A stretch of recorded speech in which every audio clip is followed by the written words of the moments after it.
Gracias. Perfecto, entonces.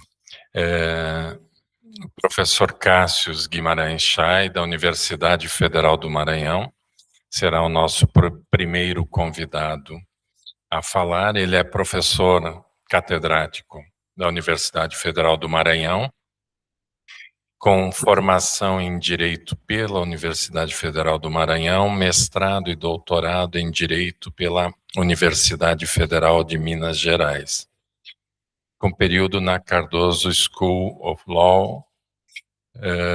Realizou estudos pós-doutorais e atividades acadêmicas em instituições como a Universidade de Salamanca, Central European University, European University Institute, The Hague Academy of International Law, Chinesa Academy of Social Science e universidades chinesas em diversas atuações. É docente em programas de pós-graduação na Universidade Federal do Maranhão, na Faculdade de Direito de Vitória, além de promotor de justiça do Ministério Público do Maranhão.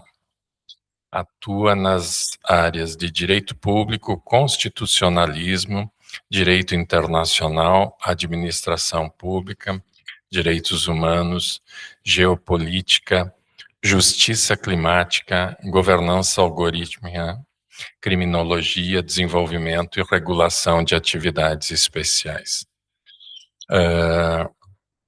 O professor Cássio é nosso parceiro nos eventos já há algum tempo. Agradecemos imensamente mais uma vez o seu contributo neste evento e dizer que eu pessoalmente o invejo, porque tem uma capacidade de trabalho e de articulação.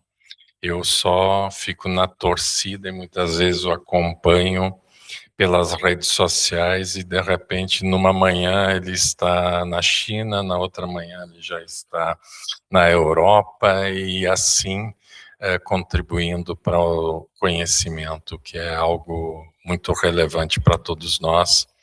E muito obrigado pela sua presença aqui. Passo a palavra então para a sua exposição. Buenas tardes, señores y señores.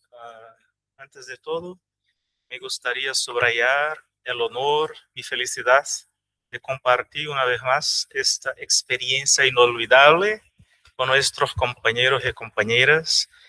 Don Gilvan, muchísimas gracias por su generosidad, su amabilidad y su acogida. A Eder, compañero, muchísimas gracias. Tu generosidad es inexplicable. No obstante, muy bienvenida siempre. Adam, hoy nos brindaste con muchas experiencias. Yo vengo a Salamanca hace casi 25 años y por primera vez tuve la oportunidad de ingresar en la prestigiosa biblioteca salmantina. No solamente esto, pero toda acogida, desde el primer día, la apertura del trabajo, mientras oíamos la profesora doña doctora Neves. Es un gran honor para mí, una vez más, compartir esta experiencia con mis compañeros, compañeras, colegas de docencia y estudiantes. Ahora bien, por favor, la diapositiva. Gracias, señor. Me gustaría compartir con ustedes también haciendo mis cumplimientos a las compañeras de sesión, profesora Maya Rebazo Macho y Concepción. Un gusto conocerles y aprender con ustedes. A nuestros amigos también de la UEL y de la Universidad Fluminense en Brasil. Muy brevemente, me gustaría compartir algunas reflexiones sobre el tema de reglobalización y la nueva frontera moral. Hoy, durante nuestra visita a la biblioteca, nos enseñaba don Eduardo, con su gran sabiduría e experiencia, que hubo un tiempo que se enseñaba en Salamanca al inicio de la universidad, un curso intitulado Filosofía Moral, donde se predicaban lecciones sobre la ética, la economía y la política. Bueno, hablar de reglobalización, fronteras blandas y derechos de las personas migrantes. Me gustaría compartir algunos puntos desde la perspectiva experiencia de Brasil y por qué también no hacerlo bajo una reflexión acerca de nuestra experiencia en España. Es un honor compartir con ustedes este punto, un problema que ya no puede tratarse como un tema sectorial de política migratoria, porque no lo es. La migración contemporánea se ha convertido en una de las pruebas más sensibles de la calidad democrática o no calidad democrática de los estados, de la coherencia del derecho internacional y de la capacidad ética de nuestras instituciones. Ese es un texto que desarrollé con 3 orientandos en Brasil, todos ellos ya doctores. Dios gracias, tardó de más que se haga publicada la pieza y ahora todos somos doctores. Y para mí es un honor. Y aquí es el capítulo y el recorte sobre el tema reglobalización. Ahora bien, una economía global que exige movilidad absoluta para el capital y las mercancías.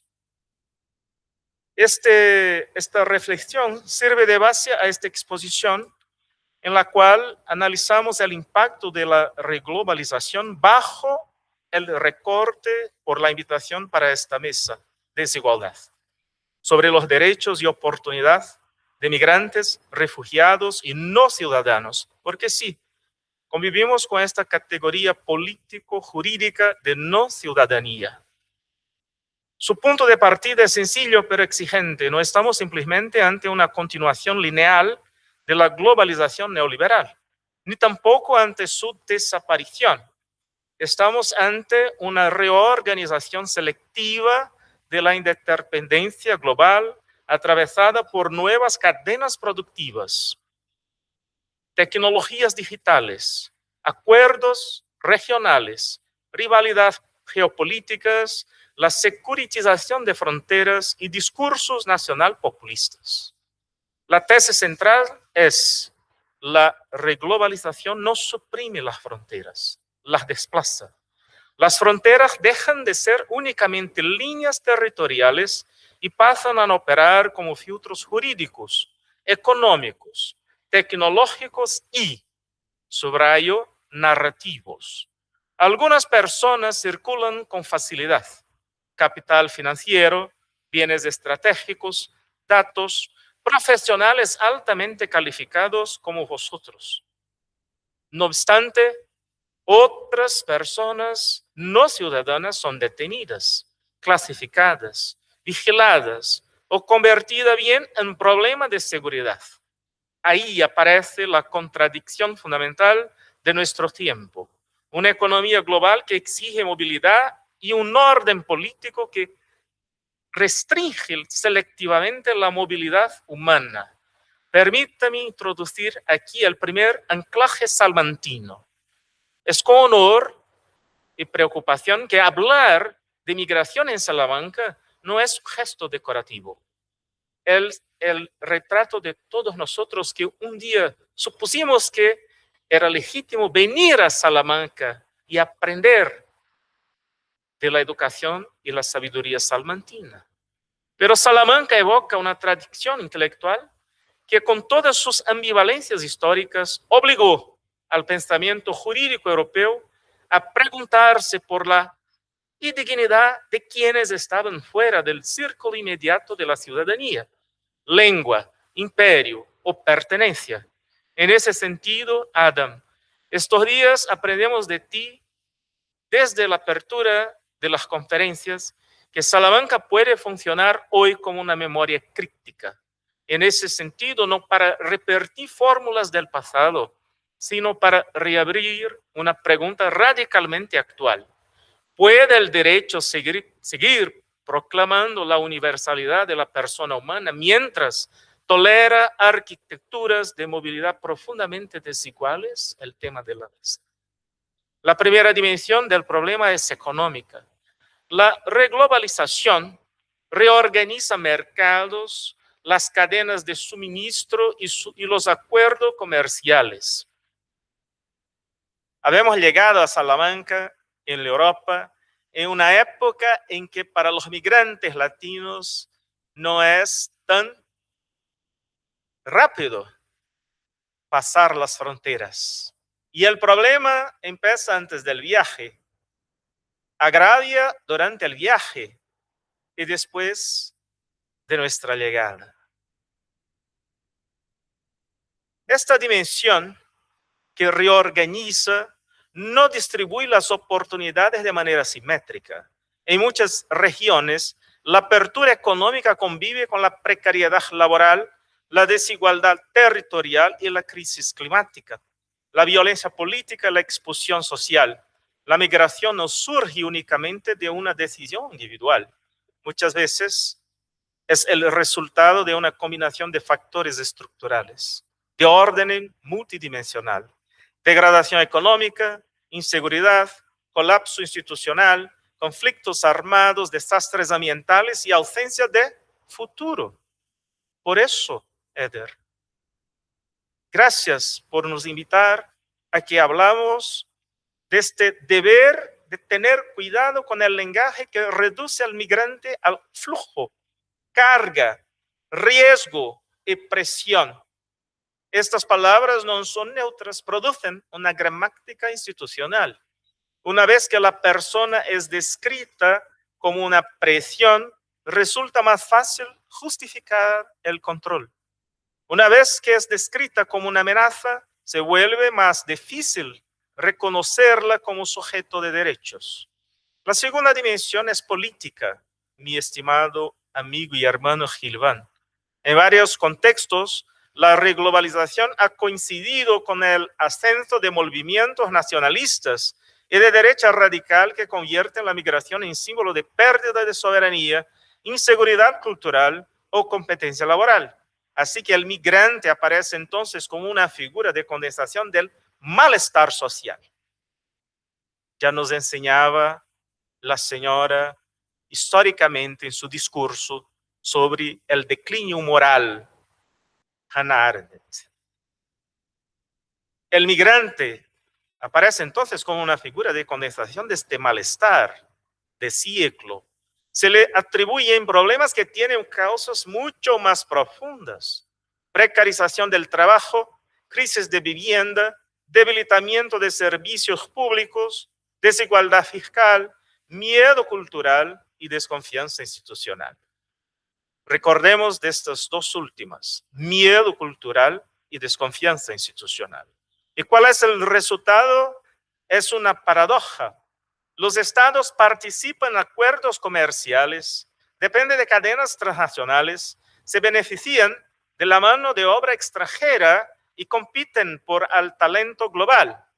No obstante, al mismo tiempo, a la vez, endurecen procedimientos de asilo, amplían controles fronterizos y producen zonas de semiciudadanía, estimada amiga y hermana Mónica, nuestra más nueva catedrática de nuestra universidad. En esas zonas, la persona está físicamente presente, económicamente útil, socialmente vulnerable, pero jurídicamente incompleta. No olvidemos, físicamente estamos presentes, económicamente somos útiles por una razón práctica, socialmente siempre vulnerabilizados, jurídicamente una eterna incompletud. El segundo anclaje contextual que nos lleva y nos trae a España es especialmente relevante porque condensa tres posiciones simultáneas. Es frontera sur de la Unión Europea, puente histórico con América Latina, espacio político donde se cruzan migraciones africanas, latinoamericanas, europeas y mediterráneas. No solo país receptor, es también un observatorio privilegiado de las tensiones entre hospitalidad, control, memoria colonial, ciudadanía, trabajo y seguridad. Desde estas perspectivas, la frontera hispano-marroquí no debe leerse únicamente como una línea geográfica, por ejemplo. Es una frontera blanda y dura a la vez. Dura para sus dispositivos físicos, policiales y administrativos. Es blanda porque se extiende a bases de datos, visados, perfiles de riesgo, cooperación externalizada, decisiones consulares y narrativas mediáticas. La frontera ya no está solamente en el borde del territorio, está antes del viaje, durante el viaje, después del viaje. Y ahí tenemos algunos de estos marcadores: pactos de seguridad, gestión tecnificada, alta capacidad. Pero ni el norte global es el único productor de estándares, ni el sur global es un espacio naturalmente solidario. Es por eso que es necesario hablarmos de una tercera dimensión, que es la tecnológica. Esto es uno de los puntos más delicados de nuestro trabajo. La gestión migratoria contemporánea incorpora biometría, reconocimiento facial, vigilancia de redes sociales, drones, bases de datos interoperables y sistemas automatizados que evaluacionan el riesgo. En principio, esos instrumentos se presentan como un mecanismo de eficiencia administrativa, pero a la vez constringe bajo la narrativa de la seguridad pública el sentimiento de pertenecimiento y de respeto mutuo entre gente que debería entenderse libres e iguales. Sin embargo, cuando operan sin transparencia, sin auditoría independiente, sin un control jurisdiccional efectivo, pueden reproducir sesgos, intensificar discriminaciones y convertir la vulnerabilidad en sospecha. Aquí el problema no es simplemente de la tecnología. El problema es la tecnología cuando se integra a una racionalidad institucional que presume el riesgo antes de reconocer la dignidad. La pregunta decisiva no es si los estados pueden gestionar las fronteras, estimada profesora Amaya. Claro que pueden. La pregunta es si esta gestión respecta la proporcionalidad, el debido proceso, la igualdad, la protección de datos, la no devolución, el acceso a recursos efectivos y el control democrático. En otras palabras, una frontera tecnológicamente sofisticada puede ser jurídicamente primitiva para los no ciudadanos, para los semiciudadanos, si no reconoce la persona migrante como sujeto de derechos. Por fin, agradeciendo la generosidad de esta acogida, la cuarta dimensión es comparativa. Trabajamos con experiencias europeas y sudamericanas. Esta comparación es metodológicamente valiosa, porque acá en Europa el debate se ha desplazado hacia pactos de migración y asilo, externalización, solidaridad entre Estados miembros, endurecimiento de procedimientos y gestión tecnificada de fronteras. En nuestro espacio, América del Sur, el caso venezolano, lamentablemente ayer, una otra tragedia sobre Venezuela. Qué lástima, qué tristeza. Caso venezolano, la respuesta brasileña, el papel de Mercosur y los acuerdos regionales muestran otra configuración. Tan violenta cuanto, por baja capacidad material en muchos contextos, pero también tradiciones normativas relevantes de residencia, regulación e integración regional. La comparación entre Europa y Mercosur nos permite evitar dos simplificaciones. Primera, idealizar el sur global como un espacio naturalmente más solidario. No somos. Somos violentos, somos malos, somos misógenos, patriarcalistas. Y todas estas variables se externalizan también en la fragmentación de la gestión de las políticas públicas, domésticas y para las políticas que reciben lo no doméstico, los semiciudadanos también que hay en Brasil. La realidad es más compleja.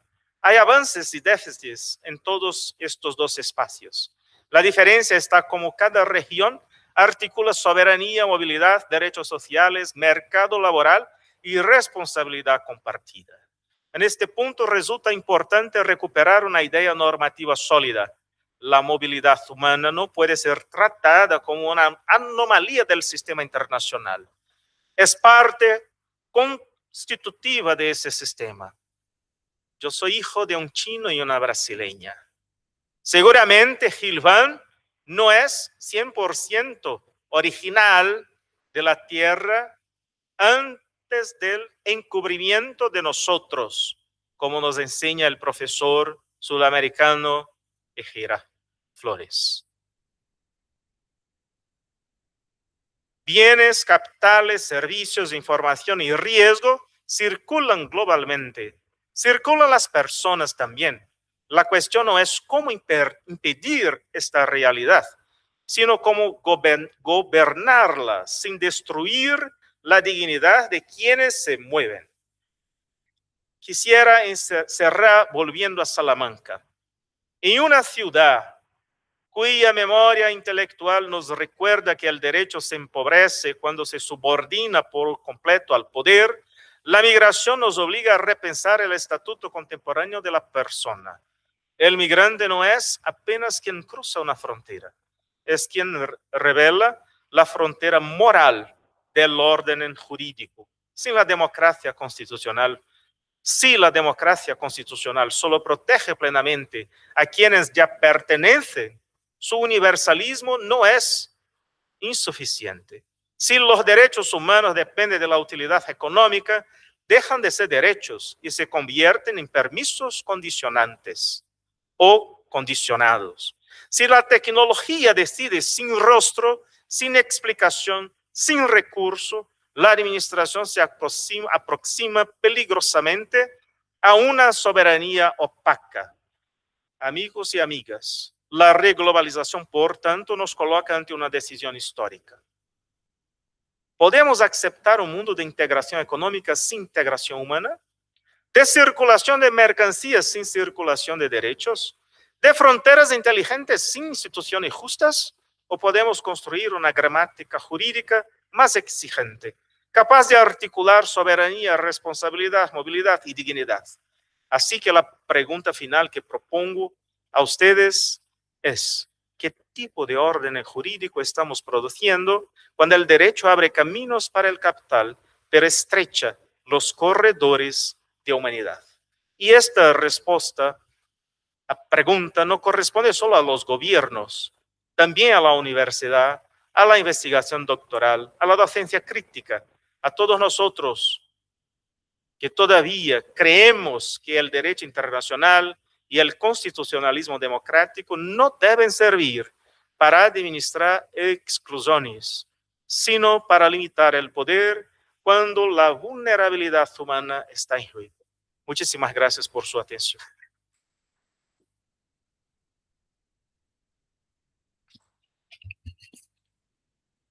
Gracias, profesor Cássio, por su ponencia y por su brillante exposición, y siempre con contribuciones muy preciosas.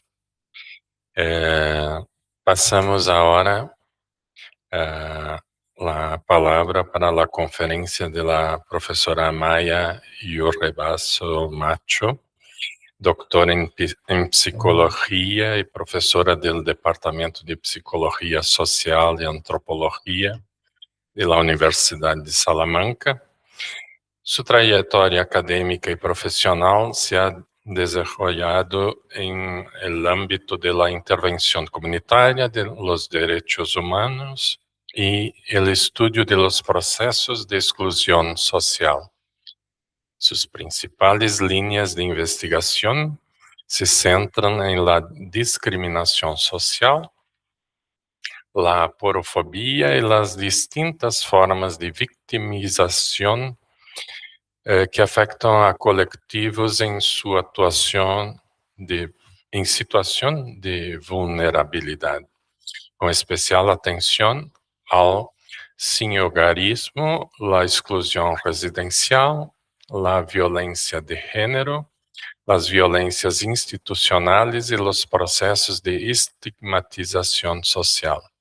Asimismo, ha desarrollado trabajos sobre menores infractores, migraciones, delitos de odio e inserción sociolaboral. Es miembro del grupo de investigación reconocido Diversitas e investigadora del Centro de Investigación en Derechos Humanos y Políticas Públicas y de la Cátedra de Derechos Humanos Francisco de Vitoria de la Universidad de Salamanca. Participa en diversos proyectos nacionales e internacionales relacionados con la inclusión social, la prevención de la violencia, la defensa de los derechos humanos y la mejora de las condiciones de vida de las personas en situación de exclusión. Muchísimas gracias por nos brindar con su presencia, su conferencia y en especial en contribuir grandemente para este CIGED que ya se encuentra en su 6ª edición. Muchísimas gracias y paso a palabra a la señora. Sí, muchísimas gracias, doctor Luis. Es un tremendo honor y un placer compartir mesa, compartir espacio. Agradezco enormemente a la organización del CIGED en esta 6ª edición que haya contado con mi humilde presencia. Espero no defraudar. Y bueno, sobre todo voy a hacer extensión no solo a toda la organización, pero en especial a mi compañero Adán, compañero también del grupo de investigación, porque voy a presentar algunos resultados que comparte y que ha trabajado conmigo, ¿no? Me congratula muchísimo no ir opuesta o de forma diferente a las reflexiones inicialmente planteadas por el doctor Cassius. Y aunque su enfoque quizás sea más jurídico, igualmente importante, por supuesto, él mismo es más psicosocial y cuestiona qué pasa con las personas que viven esos problemas, ¿no? Cómo los viven y cómo los afrontan en su día a día. Hoy en concreto quiero trabajar, quiero hacer una reflexión conjunta con vosotros que tiene que ver con la situación de sinhogarismo femenino, que en parte en España representa a esa población migrante cuando viene y no es ciudadana, pero no solo a la población migrante, sino también a la española que vive otras situaciones provocadas por la precarización laboral, por los nuevos conceptos institucionales, por la economía, tal como se está planteando, etc. La he denominado punto ciego en la exclusión residencial, porque quisiera con vosotros compartir o hacer una reflexión vinculada a cómo ante esta realidad están operando los responsables de la protección social, las instituciones públicas que de alguna forma tienen la responsabilidad de garantizar esa protección social, cómo la están afrontando y cómo la están viviendo, ¿no? Tengo un paraguas de trabajo que es la Agenda 2030 porque sitúa la reducción de las desigualdades y la construcción de instituciones inclusivas entre sus principales objetivos y porque, a pesar de ello, son muchos los colectivos, este es uno de ellos, que siguen ocupando espacios de invisibilidad pública y social, ¿no? Precisamente, cómo enfrentamos esta realidad desafía todas las categorías tradicionales de la protección social, ¿no? Y sobre eso me gustaría reflexionar. Y hacerlo desde una idea inicial, ¿no? Voy a hacer una afirmación que parece muy tonta por lo sencilla que es, muy breve, pero que espero a lo largo de mi reflexión con vosotros es ser capaz de trasladaros las grandes complicaciones que acarrea una reflexión así, ¿no? La idea es esta, fijaros. Tener techo no siempre significa tener un hogar, ¿no? Alguien puede decir, tantos años de investigación en sinhogarismo para concluir con una afirmación tan fácil, tan llana, tan entendible, tan asumible por todos, ¿no? Bueno, pues claro, si aceptamos una reflexión de estas características, esta afirmación nos lleva a aceptar otras muchas, ¿no? Quizás la más importante sería que no todas las formas graves de sinhogarismo se dan en la calle. y que las formas extremas de exclusión residencial que viven las mujeres no aparecen, por desgracia, ni en los recuentos que se hacen en las situaciones o estrategias de sinhogarismo, ni en los recursos de atención. Están alejadas de la mirada institucional y de la mirada social. Ni siquiera muchas veces aparecen en la representación colectiva, en el ideario colectivo. Cuando una persona intenta posicionarse o entender o hablar o traducir qué es eso del sinhogarismo, ni siquiera aparecen en lo que entiende o la representación social, el imaginario colectivo, habla de lo que es el sinhogarismo, ¿no? ¿Qué es lo que tradicionalmente entendemos por sinhogarismo? Bueno, pues se entiende fundamentalmente la figura de un varón que vive solo, que ocupa el espacio público, que habita la calle, que duerme en calle y que normalmente utiliza recursos de exclusión o recursos de emergencia, ¿no? Bueno, esta es una visión que nada tiene que ver con lo que es el sinhogarismo de verdad, ni siquiera el masculino ni el femenino, pero desde luego con el femenino en absoluto, ¿no? Porque si por algo se caracteriza es porque no es visible y porque no suele estar en calle de forma mayoritaria. Bueno, esto, ¿por qué puede generarnos un problema? Pues porque cuando una imagen, esta que hablamos de representación social, se convierte en un criterio para la identificación de un fenómeno tan complejo, descubrimos que tenemos un problema muy, muy serio. Porque todo lo que no va acorde a esa imagen, a esa representación, queda fuera de la definición. Y esto es un riesgo muy importante. ¿Por qué es un riesgo importante? Porque lo que no se nombra, no se define, no se trabaja, no se afronta y no se genera protección, ¿vale? Y esto es importante. ¿Qué es lo que nos queda fuera? Pues un poco lo que son las características vinculadas a lo que en España hemos descubierto que es nuestro sinhogarismo oculto femenino, que tiene que ver con mujeres que permanecen en relaciones abusivas o violentas porque no tienen una oportunidad o alternancia habitacional segura. Mujeres que encadenan habitaciones de forma irregular sin contratos porque su situación administrativa les impide acceder a un contrato y, por lo tanto, ser merecedoras de determinados derechos, ¿no? A mujeres que dependen residencialmente de parejas, de familia, de amigos o de empleadores, ¿no? En España tenemos un problema significativo en el sector de los cuidados y en el sector de la interinidad en los hogares, porque muchísimas mujeres viven en situaciones absolutamente abusivas de relación laboral que no pueden romper porque implica romper su habitacional, su techo, su hogar, su casa, ¿no? Entonces están condenadas, por así decirlo, a seguir manteniendo con esas relaciones de carácter abusivo, ¿no? Hay muchísimas mujeres, además, en este país, en el mío, y la mayoría no son migrantes, que eso también me gustaría decirlo, ¿no? Porque no es verdad que pertenecemos, de esto que hemos hablado como los semiciudadanos o los que son de fuera y por eso no tienen... No, esto pasa en España a españolas. Muchísima gente sigue, además, intercambiando cuidados, afecto, trabajo, sexo o disposición plena simplemente por no estar en calle, ¿vale? Y esto es algo que a mí me parece muy importante. La mayoría del sinhogarismo oculto femenino no está en la calle, no se ve, la mayoría, ¿no? Esto no significa que porque tengan un techo estén viviendo en un espacio seguro, autónomo, digno. Bueno, cuando hablamos del sinhogarismo, quizás la pregunta que teníamos que trasladarnos no es tanto dónde duerme una mujer, sino el lugar en el que vive, de alguna forma le hace vivir con miedo, vive en explotación, vive en dependencia, vive con plena capacidad real para tomar decisiones sobre su propia vida. Cuando la respuesta es no, pues lo tenemos claro, estamos ante un claro caso de exclusión residencial, aunque no lo llamemos así, aunque lo llamemos violencia de género, situación de irregularidad, precariedad laboral, lo podemos llamar como nos dé la gana, pero es un claro, absoluto ejemplo de explotación y seguramente siempre de exclusión residencial.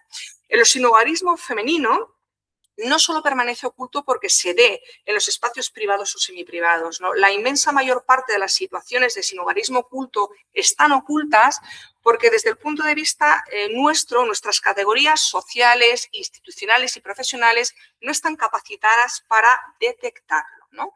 Bueno, en el año 89, con FEANSA, la Federación Europea de Organización de Nacionales, de Organismos Nacionales que trabajan con personas en situación de sin hogar, hizo un esfuerzo muy importante en la categorización del sinhogarismo, trasladando la definición mucho más allá de lo que es la situación de calle, ¿no? Incorporó 2 nuevas categorías, hay 4 categorías, las 2 últimas son las que aluden a la vivienda insegura y la vivienda inadecuada, ¿no?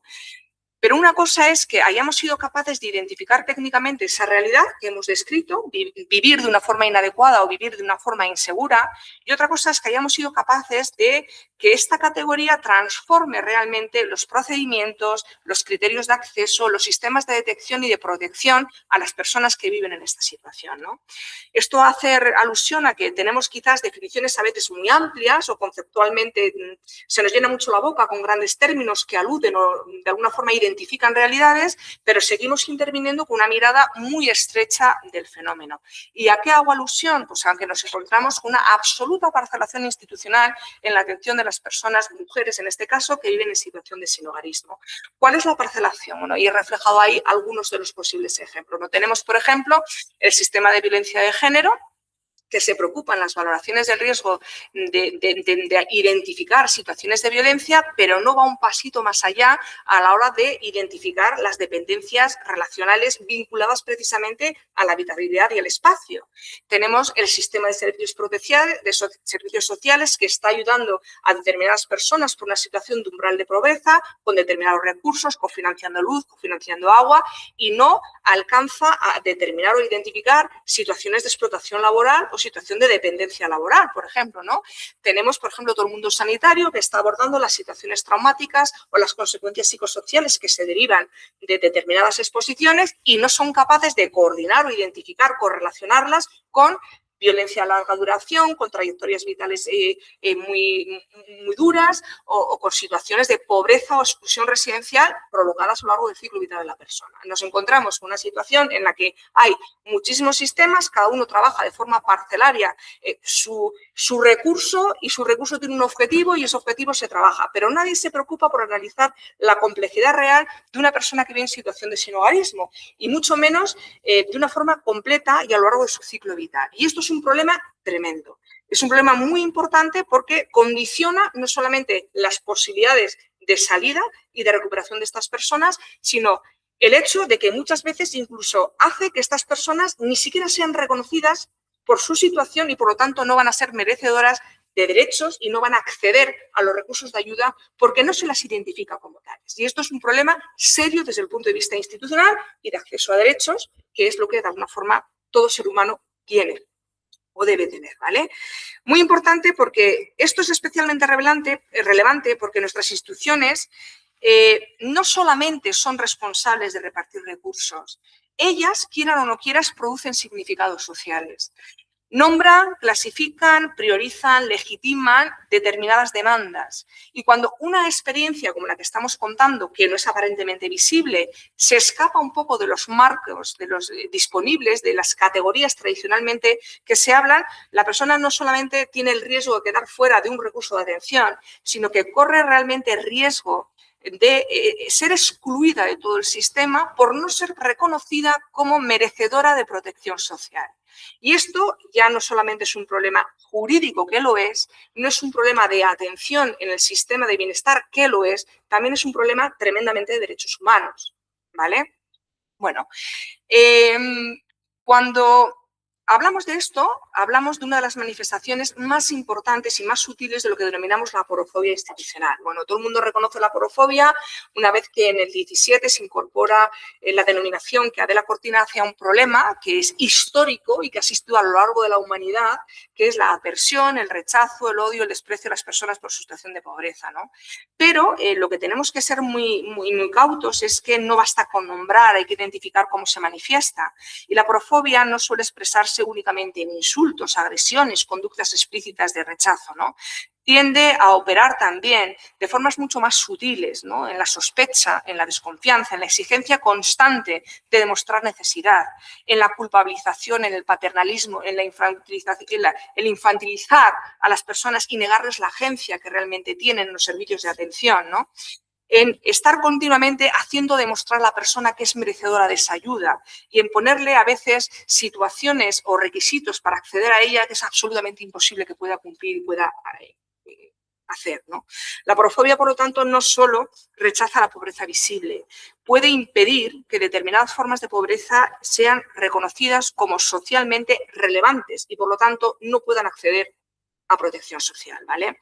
En el caso de las mujeres, esto adquiere una especial relevancia y tiene gran calado y es particularmente intenso. ¿Por qué? Porque si algo ha demostrado la investigación científica en el campo del sinhogarismo femenino es que no se puede hablar de él sin hablar de violencia de género, sin hablar de abusos en la infancia, sin hablar de polivictimización, sin hablar de redes de apoyo destruidas, sin hablar de abandono y negligencia parental, sin hablar de sistemas de explotación, sin hablar de pobreza. No se puede hablar de sinhogarismo sin hablar de todas estas realidades. Entonces, no estamos hablando de trayectorias, además, de carácter lineal, y esto es algo muy importante que tenemos que tener en cuenta, sino de una polivictimización y acumulación de situaciones a lo largo del ciclo vital de las personas que acaban produciendo estas situaciones finalmente de calle. Pero para que una mujer en situación de sinhogarismo acabe en calle, ha pasado por situaciones de victimización acumuladas en el tiempo a lo largo de su trayectoria vital de todo tipo. Cada una de ellas ha generado diferentes secuelas que cada vez dificultan más su posicionamiento ante esa realidad, ¿vale? Cada vez le hacen sentirse, porque todos los sistemas de atención han demostrado rechazo para prevenir y atender determinadas situaciones, lo cual hace que cada vez esta mujer entienda que es mucho más normal lo que le está pasando, que es mucho más merecedora de esta situación y tienda a no narrar, no contar, culpabilizarse, avergonzarse y no pedir ayuda. Con lo cual, hacemos que, al mismo tiempo, esta acumulación de situaciones traumáticas que demuestran la absoluta fallida de todos los sistemas de prevención, de todos los sistemas del orden social, infancia, juventud, adolescencia, mujer, género, social, todos, acaben acumulándose y se acaben visionando como una biografía fallida y no como un problema estructural que hace ver y demuestra cómo todo el sistema ha fallado, ¿no? Acabamos en este imaginario colectivo identificando a estas personas como ¿qué habrá hecho para merecer esta situación? No atiende a las ayudas de una forma adecuada, no es quizás tan relevante proporcionar determinados recursos cuando no son utilizados y aprovechados, y nos quedamos a nivel institucional con este tipo de imágenes, de lenguajes y de discursos, haciendo ver como que esto es un problema individual de quien vive esta situación y no identificando realmente las vulnerabilidades y las problemáticas que hacen difícil, no imposible a veces, que estas personas salgan de la situación en la que se encuentran, ¿vale?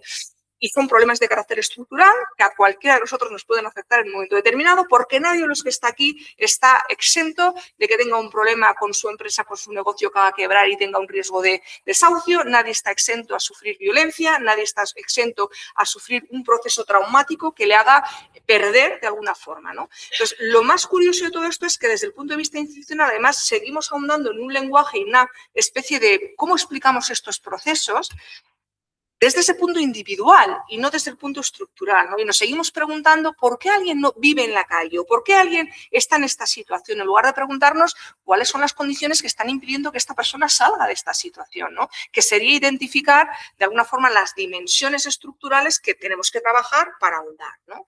Y esto me parece que es muy, muy importante en este sentido, ¿vale? Un tema también relevante, bueno, esta es la pregunta que había lanzado en este sentido, es ¿qué genera esto en la persona que vive esta situación, ¿no? Bueno, pues si hablamos de una polivictimización y unas situaciones acumuladas que cada vez dificultan más, que cada vez...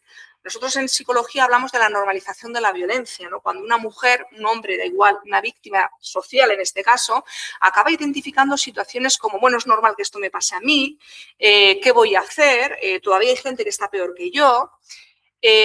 Cuando le cuesta reproducir en los sistemas de atención cómo se siente, cómo vive, porque se siente continuamente culpada, se siente como que se le devuelve a través de la revictimización que se le hace el ser merecedora de ese tipo de situaciones, ¿no? Ese fallo de que hablaba yo de alguna forma en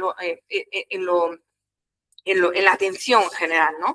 Bueno, me parece que esto es muy relevante porque el daño que produce el sistema no solamente es un daño material, hablamos también de daños simbólicos, relacionales y emocionales, ¿vale?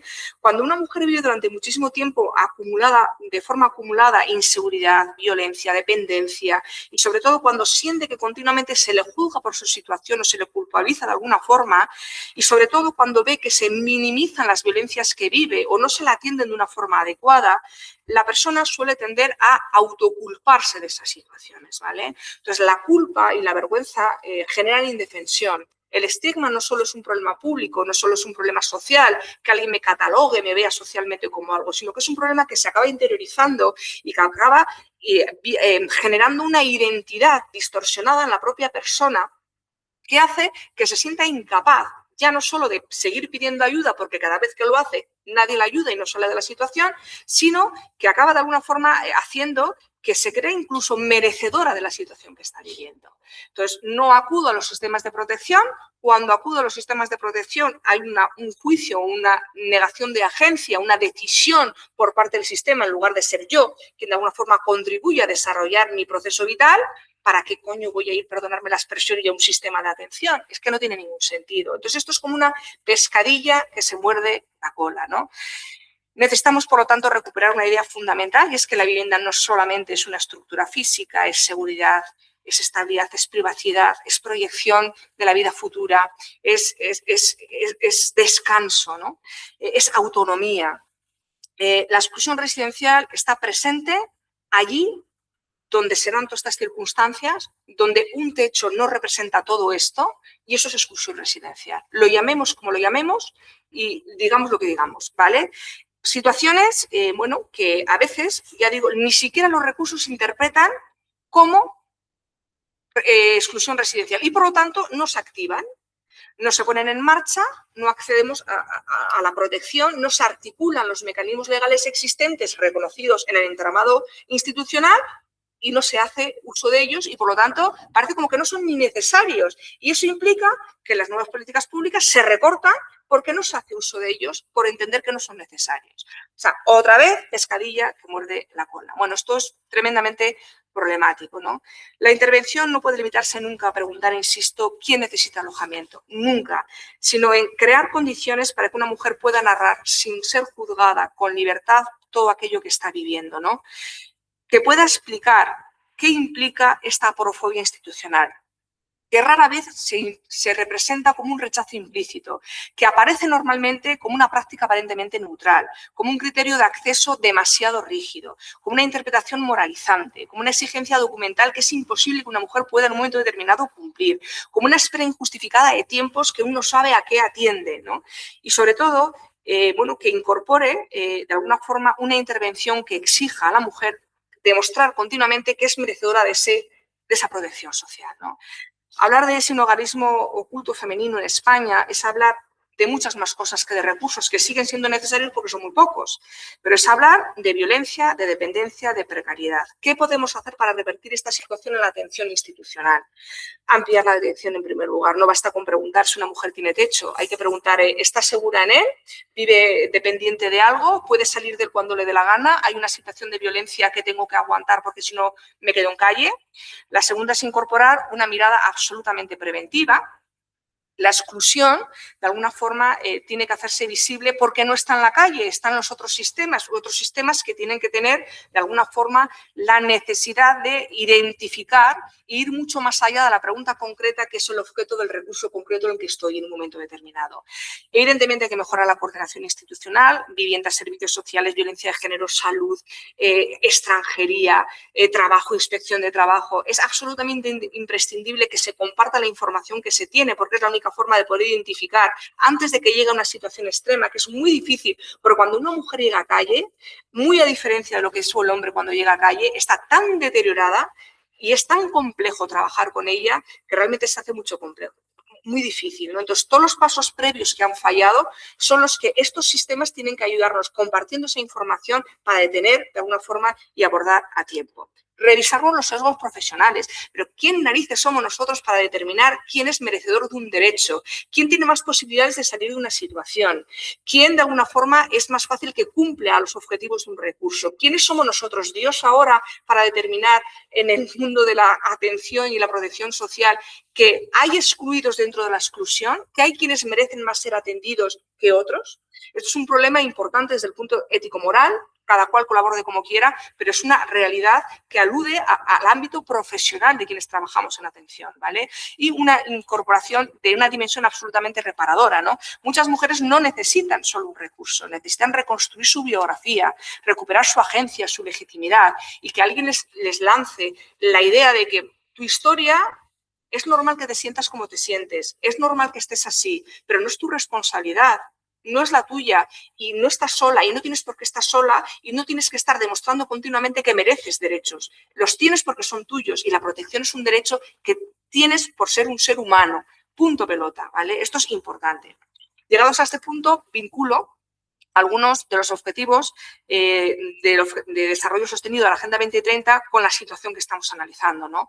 No se trata, y esto sí me gustaría dejar muy claro, de encajar en varios de los objetivos, porque creo que es muy fácil. Los objetivos de desarrollo sostenible no son etiquetas acumulables, son una forma de auditar el funcionamiento de las administraciones públicas y de las políticas públicas de todos los que nos hemos adherido a ellos. Por lo tanto, hay que tomarse esto con un poquito más de seriedad, ¿no? Pero sí implica hacer unas reflexiones importantes, ¿no?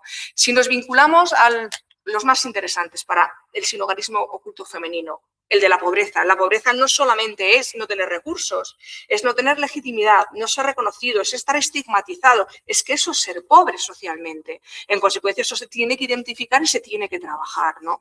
Otro de los objetivos fundamentales, como no, en el caso del sinhogarismo oculto, es porque es femenino, es el género. Y cuando hablamos del género es que no puede haber una política pública que no tenga una perspectiva de género. No podemos seguir diseñando dispositivos y recursos atendiendo al sinhogarismo en general, porque es una mirada absolutamente varonil de la situación que nada tiene que ver con la trayectoria vital de una mujer y con la trayectoria vital de alguien que está en calle o que no está en calle, precisamente porque si algo hace el sinhogarismo femenino es todas las estrategias posibles de protección para no acabar en situaciones mucho más victimizantes y violentas como son la calle, ¿vale? Esto es muy importante. Entonces, otro de los objetivos fundamentales que apela de alguna forma directa es el tema de las desigualdades, ¿no? El objetivo de reducción de desigualdades, el número 10, es tremendamente importante. Cuando hablamos de desigualdades, es muy claro en el ámbito del sinhogarismo que no hay una única dimensión de exclusión, ¿no? En el femenino, o sea, es una red interseccional tremenda donde operan situaciones vinculadas no solo a género, a edad, por ejemplo, o sea, hay sinhogarismo con 80 años. O sea, ¿qué sistema de estado de bienestar puede permitir que alguien con 80 años esté en situación de calle? No sé si me explico, es que es inconstitucional absoluto, incumple todas las normativas vigentes en nuestro país, pero será muy importante, ¿no? El origen, bueno, ya cuando hablamos de situaciones migrantes, de condicionantes como la racialización, como la situación de irregularidad, pero me da igual, situación de discapacidad, situación de salud mental o drogadicción, adicciones, es un complejo, un cúmulo de diferentes situaciones de desigualdad que hay que tener muy en cuenta. Las dos perspectivas fundamentales del sinhogarismo oculto en España, al menos sin duda, es el tema interseccional y el tema trayectoria vital de vida, la acumulación de polivictimizaciones a lo largo de la vida. Esto es tremendamente fundamental, ¿no? Y además hay otra desigualdad añadida, ¿no? Y es el del continuo reconocimiento, el continuamente tengo que demostrar que soy merecedora de una situación de protección que tengo como derecho propio por ser ciudadana, ¿no? Esto es muy importante añadirlo. El objetivo 11 también es muy importante para nosotros, el que alude a las comunidades sostenibles. ¿Por qué? Quizás es el más evidente, ¿no? Aquí me gustaría no hacer una lectura material de lo que es la vivienda. No basta el acceso al alojamiento, sino que una mujer no tiene por qué ser, el objetivo no es el techo, sino es la seguridad del hogar, es decir, protección, autonomía. Si eso no se da, aunque haya techo, no estamos trabajando, no estamos haciendo absolutamente nada. El objetivo 16, sobre paz, justicia e instituciones sólidas e inclusivas, a mi juicio, es uno de los vínculos más importantes con el sinhogarismo oculto, porque el sinhogarismo no interpela solo a las políticas de vivienda o los servicios sociales, ¿no? Interpela a la calidad democrática de nuestras instituciones, interpela a cuando una institución es inclusiva es cuando no es capaz de ver un problema cuando alguien ya está en calle.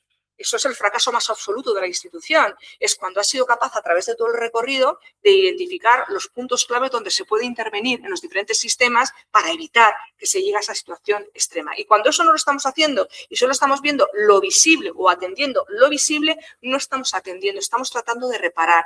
No es lo mismo un concepto asistencial de los derechos que generar derecho y protección. Son cosas totalmente diferentes y es algo que deberíamos tener muy, muy claro. No puede haber reducción real de desigualdades si no revisamos los sesgos que determinan quién es considerado merecedor de un derecho o de protección. No puede haber nunca instituciones inclusivas si solo somos capaces de proteger aquello que vemos y no aquello que sabemos puede ocurrir y está oculto, pero sabemos identificar dentro de los sistemas. No puede haber sinhogarismo, o sea, el sinhogarismo oculto femenino no es una cuestión marginal, es una prueba de estrés, a mi juicio, para las políticas públicas sociales y para nuestras propias instituciones y para nuestras propias democracias, ¿no? Nos obliga a preguntarnos qué vidas sabemos ver y cuáles no, qué daños sabemos nombrar y cuáles minimizamos y, sobre todo, qué necesidades activan protección y cuáles aparecen atrapadas en el silencio, ¿no? Bueno, sin más, me parece que es una reflexión que espero compartir con vosotros y estoy atenta a cualquier cuestión o duda o pregunta que luego queráis lanzarme. Gracias.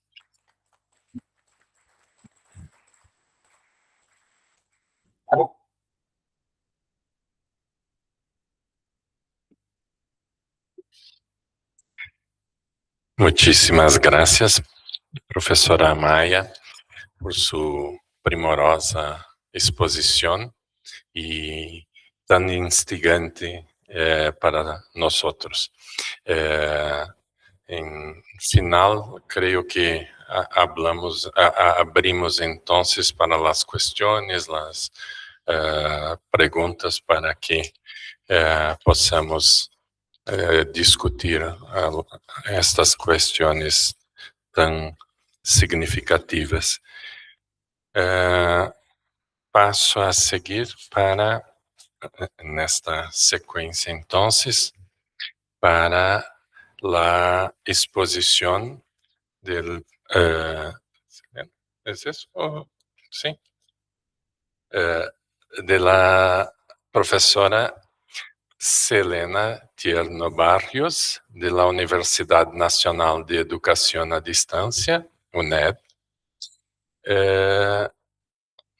Professora Selena é professora ayudante doutora, acreditada professora contratada doutora de Direito Processal em la Universidade Nacional de Educação a Distância. Doctora em Direito por la Universidade de Salamanca, com menção internacional e prêmio extraordinário em 2024, a través de una ayuda para la formación de profesorado universitario del Ministerio de Universidades. Graduada en Derecho por la Universidad de Salamanca en 2018 y máster en Acceso a la Abogacía por la Universidad Nacional de Educación a Distancia en 2020, con premio al mejor trabajo fin de máster en 2022. Es autora de múltiples publicações em editoriais e revistas de impacto, destacando dentro de sua trajetória el haber-se proclamado ganadora de la 6ª edición del Certamen de Estudios Críticos sobre la Justicia en 2023, organizado por el Instituto Iberoamericano de la Haya.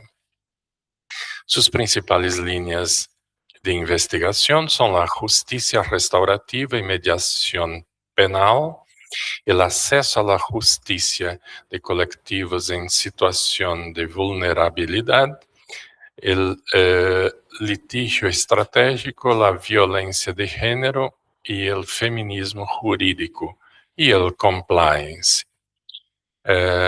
Nuestro especial agradecimiento también a profesora Selena por su presencia en Sexto CIGED y sin más paso entonces la palabra para su ponencia. Gracias. Muchísimas gracias por la presentación, cariñosa presentación. Bueno, pues en primer lugar, palabras de agradecimiento a Adán, al profesor Adán Carrizo. Lo hice el martes en el seminario del Foro de Debate Estudiantil sobre Políticas Públicas de Igualdad, pero siempre lo digo y lo repito en esta ocasión, que yo a Adán le debo muchísimas cosas, no solo académicamente, sino en la vida. Y aunque las gracias siempre sean infinitas, pues nunca serán suficientes para agradecerle todo lo que me ha aportado. Gracias también, por supuesto, al profesor Eder Van Pelt por pensar en mí para participar en este congreso y pensar que mi contribución podría enriquecer el debate y la reflexión que estamos teniendo.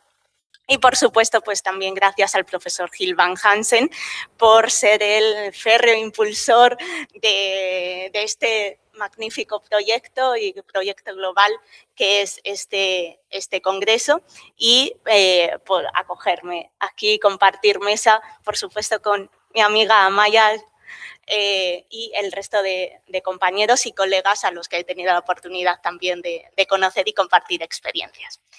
Bien, en los minutos que tengo por delante he titulado mi presentación como Desafíos del derecho como instrumento de subversión de la desigualdad en una sociedad globalizada y capitalista. Y el objetivo principal del trabajo es analizar de una forma crítica la situación particular de la víctima de violencia de género en el sistema de justicia penal español y, en definitiva, hacer valer el carácter emancipatorio que se le presupone al derecho como un instrumento de cambio debido a esa naturaleza ambivalente que tiene de conformidad y de subversión de las narrativas de dominación que gobiernan la sociedad globalizada y capitalista actual. Bien, que la igualdad de género se erija en uno de los 17 objetivos contenidos en la Agenda 2030 para el Desarrollo Sostenible debiera hacernos reflexionar acerca de cómo la desigualdad y la discriminación que ha sufrido históricamente y sigue sufriendo la mujer, pero también reflexionar, dicho de otra forma y en clave de futuro, qué avances se han logrado en la lucha por la igualdad entre hombres y mujeres y cuáles son los retos y desafíos que aún quedan por conseguir. De acuerdo con ONU Mujeres, hemos de insistir en cómo la consecución de la igualdad de género, pero también el disfrute de los derechos humanos en general, son dos elementos clave sin los cuales no es posible llevar a cabo aquel plan de acción universal dirigido a proteger el planeta, fortalecer la paz universal, garantizar una prosperidad compartida y asegurar el desarrollo personal de todos los seres humanos en dignidad e igualdad. Es decir, no cabe pensar en el desarrollo sostenible si la mitad de la población mundial continúa sin poder acceder a cada una de las esferas y ámbitos de la vida en el marco de una igualdad de oportunidades y de condiciones. De este modo, pues se entiende que la igualdad de género es indispensable para avanzar en el progreso de cada uno de los ODS, pero no solo constituye un instrumento de realización, sino que, como sabemos, pues es un objetivo en sí mismo considerado por derecho propio a través del ODS 5. Sin embargo, parece que todavía queda un largo camino por recorrer en la lucha por la igualdad cuando, a la luz de las posiciones que defienden determinadas voces ideológicas, pues se divisa un importante retroceso en la conquista de derechos fundamentales como son precisamente aquellos derechos que posibilitan la igualdad y que aún a día de hoy pues son en ocasiones cuestionados. De este modo, a pesar de que la igualdad de género encuentra reconocimiento expreso tanto a nivel internacional como en los textos constitucionales, aún asistimos a situaciones de desigualdad que confrontan con una aparente conquista de derechos ya culminada y, en este sentido, ni la justicia ni el derecho permanecen ajenos a este contexto de desigualdad, encontrándose permeados por las mismas lógicas de carácter opresivo y las mismas narrativas de dominación que rigen la estructura de la vida en sociedad, porque entendiendo que el derecho es una construcción social contextual, en definitiva, la hace perpetuar las discriminaciones que ya existen en el discurso social y, por tanto, en especial, los estereotipos de género. Bien, como decía, pues ni la justicia ni el derecho son ajenos a este contexto social de desigualdad y estereotipado, aún disfrazado de un aparente discurso de igualdad sobre la base del reconocimiento de la igualdad formal. Y huelga decir que es verdad que el mundo que habitamos, y por algo se caracteriza, es por sus profundas desigualdades, ¿no? Desigualdades, siguiendo a Nancy Fraser, no solo económicas, sino también vinculadas a jerarquías de estatus que condujeron a finales del siglo pasado a reivindicaciones de un reconocimiento legal y cultural, es decir, políticas de reconocimiento en aras de la igualdad. Claro, que el mundo tenga o se caracterice por sus desigualdades, pues lo tenemos más o menos asumido. Lo que no está tan claro es admitir que dicha desigualdad estructural presente en la sociedad ha permeado instituciones que debieran ser neutrales como el derecho y, por tanto, el sistema de justicia. No obstante, ello puede entenderse, por un lado, desde el fenómeno de la globalización que caracteriza a nuestra sociedad moderna, pero también por el sistema capitalista neoliberal, ya que más allá de representar una versión específica del modelo de producción, constituye un modelo de civilización basado en el incremento exponencial de la desigualdad de las relaciones sociales. Así pues, la crisis capitalista que padece la sociedad actual no solo es una crisis de naturaleza económico-financiera, sino que atraviesa otras dimensiones, como la social y la política. De ahí el surgimiento de diferentes movimientos sociales que luchan en contra de diferentes injusticias, como puede ser el movimiento feminista, ecologista, LGTBI, antirracista. Dicho de otra forma, no se trata simplemente de una crisis de desigualdad, de precariedad migratoria, ecológica o política, sino que en realidad es una crisis general que afecta a todo el orden social y que se caracteriza por dinámicas de dominación y opresión que conducen a una injusticia de naturaleza estructural, es decir, diferentes formas de injusticia social, como pueden ser la explotación de clase, la opresión racial imperial o la dominación de género y sexo. De este modo, si nos adentramos en el marco del derecho, debemos señalar cómo el contrato social que ha regido tradicionalmente la organización social en Occidente, pues ha tomado como modelo,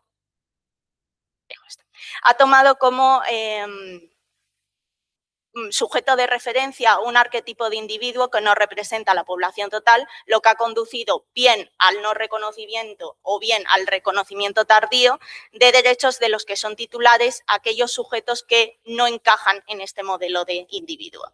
Así podemos comprender la existencia de normas en las que el sujeto referente político-jurídico que se ha seguido para su interpretación y posterior aplicación, pues haya sido el varón blanco heterosexual cisgénero con recursos económicos y sin discapacidad, lo que ha conducido a que la exclusión social que de manera tradicional se ha hecho de determinados grupos, pues también se haya llevado a cabo por el derecho.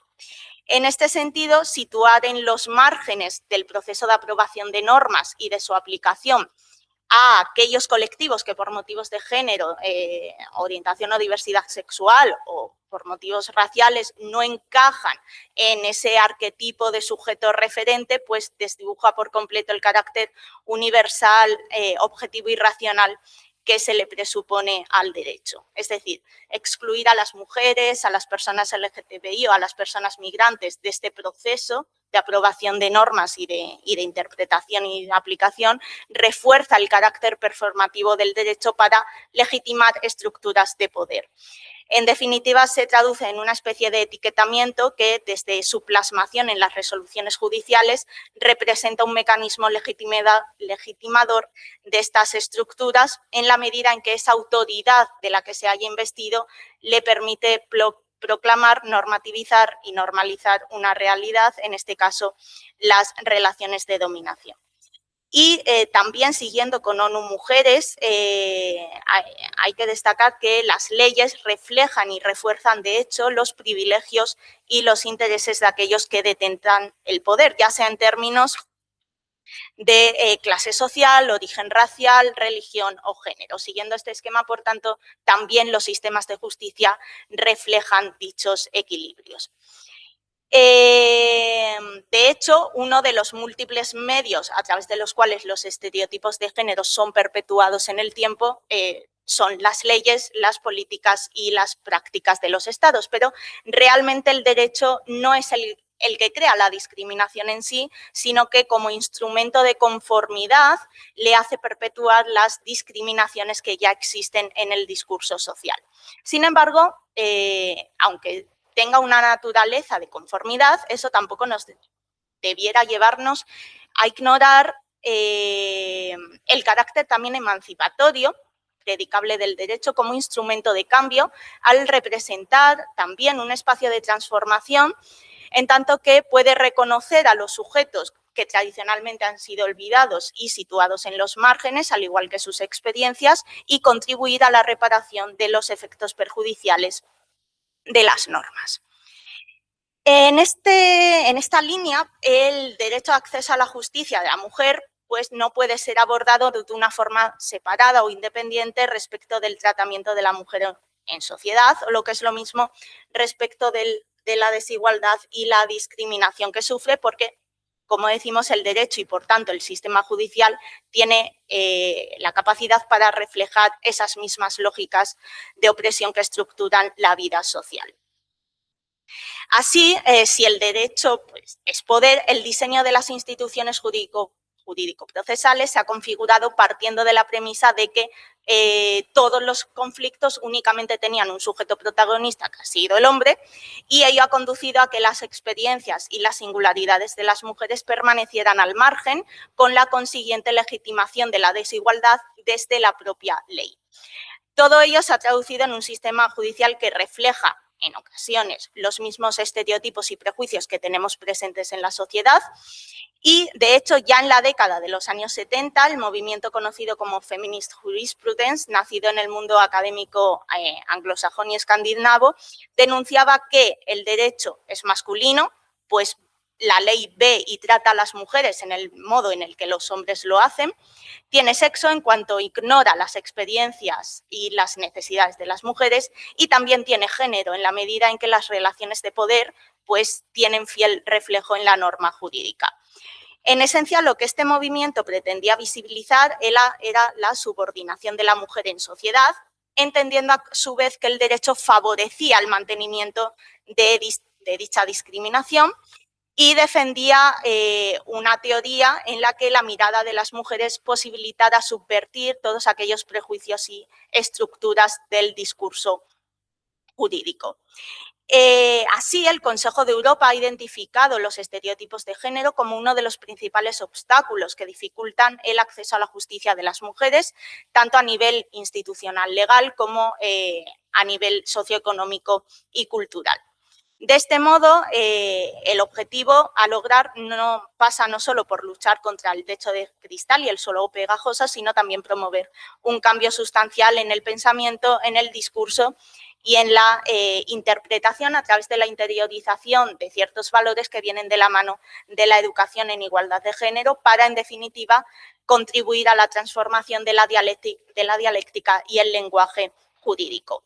Es decir, modificar o cambiar la metodología que estudia el derecho atendiendo a quién elabora e interpreta las normas. Para ello es necesario introducir la perspectiva de aquellos sujetos a quienes les resultan de aplicación y en nuestro caso ello recibiría el nombre de autoconsciencia feminista, una metodología que incorpora las experiencias de las mujeres en el estudio del derecho con el fin de dar visibilidad al origen de la violencia que sufren y que fue promovida por el feminismo radical de los años 60 y 70 en Estados Unidos.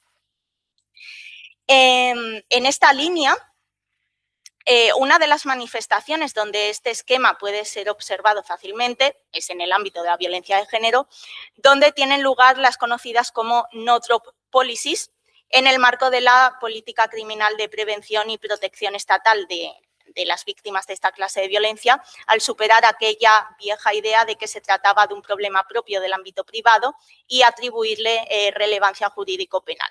Pero claro, ello ha supuesto, por el contrario, ignorar la voluntad real de la víctima en todo lo relativo a la incoación, de continuación y terminación del proceso penal correspondiente. Y todo ello bajo el fin fundamental de tutelar y proteger a la víctima, incluso cuando ello se lleva a cabo en contra de su auténtica y verdadera voluntad, en la medida en que persiste la opinión generalizada, estereotipada, de que la mujer víctima es un ser vulnerable, débil e indefenso.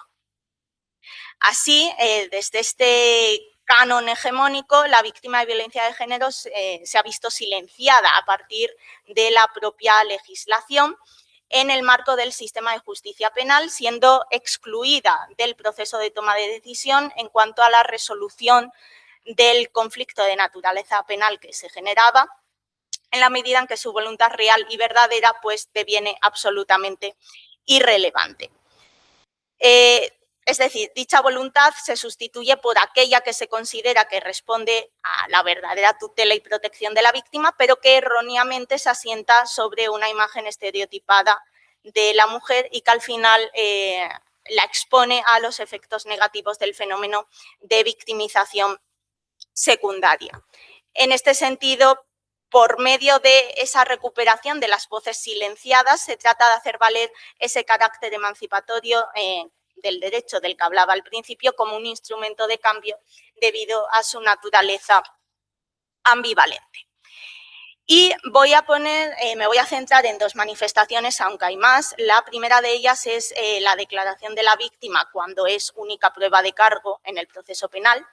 Y en este ámbito hay que señalar que precisamente uno de los aspectos que mayor debate y preocupación genera dentro de los procesos penales por delitos de violencia de género es el que se refiere especialmente a la prueba, porque aquí la víctima del delito no es solo víctima, sino que también es testigo y el material probatorio con el que cuenta el juzgador pues suele ser particularmente escaso, ya que de forma escaso y que se centra de forma general en la declaración de la mujer, debido a que tales delitos se cometen en un ámbito de intimidad. En este sentido, es la propia víctima la única que en muchas ocasiones puede relatar la sucesión de los acontecimientos sin más prueba que su propia declaración. Ello la convierte, por tanto, en un sujeto protagonista y es verdad que el reconocimiento de la declaración de la víctima en el proceso penal como única prueba de cargo con virtualidad para destruir o enervar la presunción de inocencia ha sido tradicionalmente y ampliamente admitida por la jurisprudencia española, tanto por el Tribunal Supremo como por el Tribunal Constitucional desde hace ya varias décadas, pero siempre supeditándose a la concurrencia de ciertas circunstancias que permitieran extraer su carácter verosímil. Entre ellas, primero, la credibilidad subjetiva, segundo, la credibilidad objetiva y tercero, la persistencia en la incriminación. ¿Qué es lo que pasa? Que estos parámetros tradicionalmente empleados en este ámbito pues, fueron matizados en la última línea jurisprudencial apuntada por el Tribunal Supremo, en concreto en el marco de la violencia de género, señalando hasta 11 factores que habrían de ser tenidos en cuenta en el proceso de valoración que realiza el juzgador acerca de la declaración de la víctima para conferirle credibilidad y verosimilitud. Muchos de los factores de estos 11 recuerdan en gran medida a los parámetros que he comentado antes, ¿no? Por ejemplo, pues, la ausencia de contradicciones, de lagunas, la concreción en el relato de los hechos. Es decir, se vinculan, pues, por ejemplo, con ese parámetro de persistencia en la incriminación. ¿Qué es lo que sucede? Que muchos otros factores, los que están señalados particularmente en color rojo, hacen referencia a caracteres intrínsecos a la propia personalidad de la víctima y cuya apreciación adquiere una naturaleza subjetiva, por ejemplo, la importancia que cobra el lenguaje gestual y que parecen corresponderse con los estereotipos tradicionales que existen sobre las mujeres víctimas de violencia de género, conduciendo a incrementar aún más si cabe los efectos derivados de la revictimización y, lo que es peor, generar en la víctima una sensación de inseguridad y de desconfianza que en muchas ocasiones terminará por abocarla a abandonar el proceso y que el mismo finalice con el archivo o con una sentencia absolutoria. Y la otra manifestación de esta situación de silencio a la que se enfrentan las víctimas es la prohibición de recurrir a mediación en el marco de este tipo de violencia en virtud del artículo 44.5 de la Ley Orgánica 1/2004 de Medidas de Protección Integral contra la Violencia de Género. Ello se debe a que, partiendo de la premisa de que la violencia de género constituye el símbolo más brutal de la desigualdad que existe en sociedad, en la medida en que se trata de una forma de violencia que se dirige sobre las mujeres por el mismo hecho de serlo, pues el legislador presupone en estos casos que existe una situación de desequilibrio entre ambas partes, infractor y víctima, que impide la existencia de un plano de igualdad y, por tanto, que es imposible alcanzar un acuerdo. Sin embargo, aquí pues, se puede argumentar que la víctima de violencia de género no siempre y en todos los casos se halla en una posición de desequilibrio o de inferioridad respecto del infractor, pues aun tratándose de este tipo de violencia, ello no implica que en cada supuesto particular la mujer esté sometida, en el caso concreto al agresor, de una forma tal que no pueda hacer valer su dignidad o defender sus intereses. No obstante, quizás el argumento que de mejor forma justifica la oposición a esta prohibición es precisamente que ello denota una actitud paternalista y que se fundamenta en el estereotipo de la mujer víctima de violencia de género como un ser incapacitado para tomar decisiones y para el discernimiento que necesita de protección y lo que demuestra al final una total falta de confianza hacia la misma.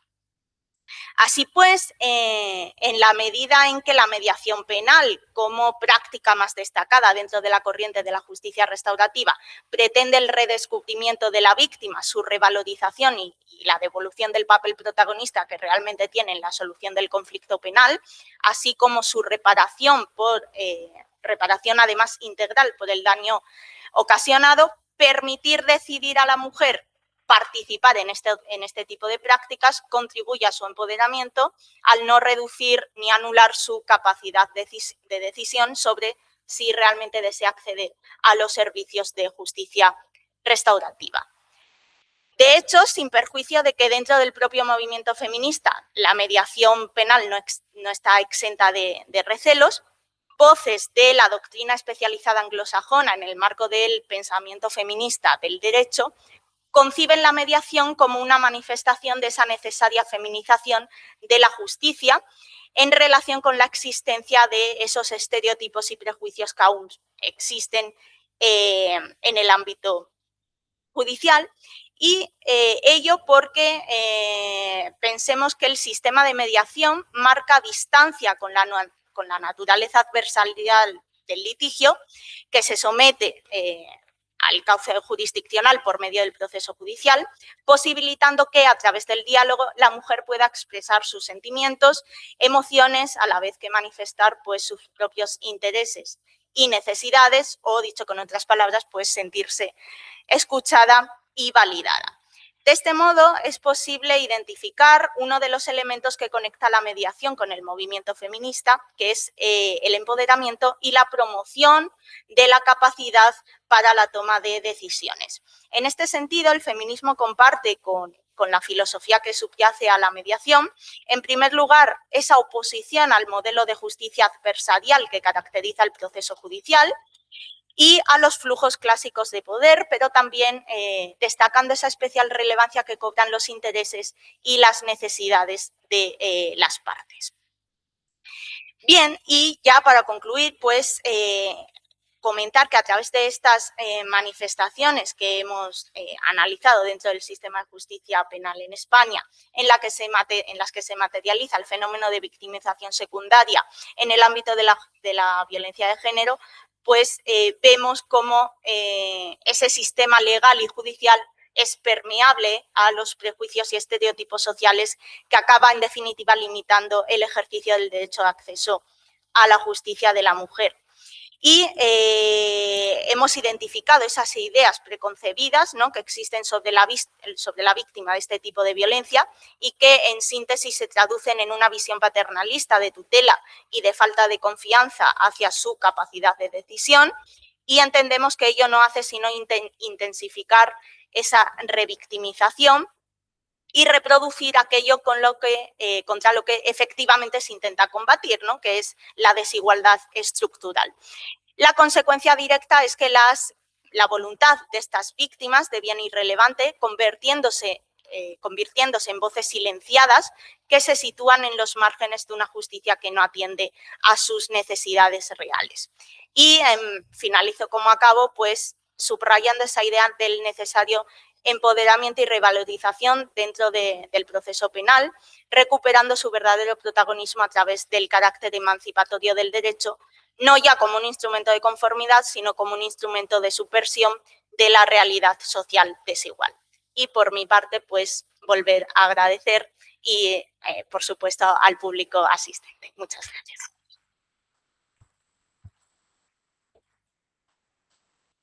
Muchísimas gracias, Helena, por su ponencia. Y sin más, pasamos entonces para la última ponencia, que será hecha por Clodomiro José Banvard Jr., da Universidade Estadual de Londrina, Brasil. Clodomiro José Banvard Jr. é graduado em Filosofia e em Direito, com mestrado e doutorado e pós-doutorado em Filosofia pela Universidade Estadual de Campinas. É também especialista em Direito Eleitoral e Processo Eleitoral, professor associado do Departamento de Filosofia e atual coordenador do programa de pós-graduação em Direito Negocial em nível de mestrado e doutorado da Universidade Estadual de Londrina. É membro da Academia de Letras, Ciências e Artes de Londrina. Estou ao lado de um imortal. Autor e coautor de obras acadêmicas nas áreas de filosofia e do direito. Muito obrigado, Clodomiro, pela sua presença e passo a palavra a você, então. Boa tarde a todos, eu agradeço, Gilvan, e lembrando que a imortalidade da Academia de Letras é municipal, então só não morre na cidade, né, saindo da cidade. Agradeço imensamente ao Gilvan, cumprimento os componentes da mesa, professora Selena, professora Amaya. Meu agradecimento especial também ao professor Adam pela recepção aqui na instituição, nessa belíssima universidade, histórica universidade, ao Éder por tudo que fez e tem feito para que esse evento pudesse acontecer dessa forma tão maravilhosa. Eu queria agradecer também a vocês que estão aqui acompanhando, né, desde as 16 horas e os que chegaram agora. Eu prometo que eu vou ser bem rápido, até pelo nosso tempo, e eu não quero estourar aqui a programação. Quando o Éder fez o convite para falar sobre esse tema nesse painel, eu busquei falar, né, tento falar sobre a democracia. E eu fui olhar a Agenda 2030 e percebi que, basicamente, a democracia se espraia em todos os objetivos, né? É um tema fundamental, um tema necessário. E gostaria de falar rapidamente aqui um pouco dessa arquitetura da democracia na realidade da qual eu faço parte, ou que nós aqui brasileiros fazemos parte, né, que é a realidade brasileira. Eu estava observando aqui na fala dos meus colegas que me antecederam, o professor Cássius, ele fala que existe uma mobilidade humana que, na verdade, reflete um movimento silencioso. Portanto, existe uma surdez.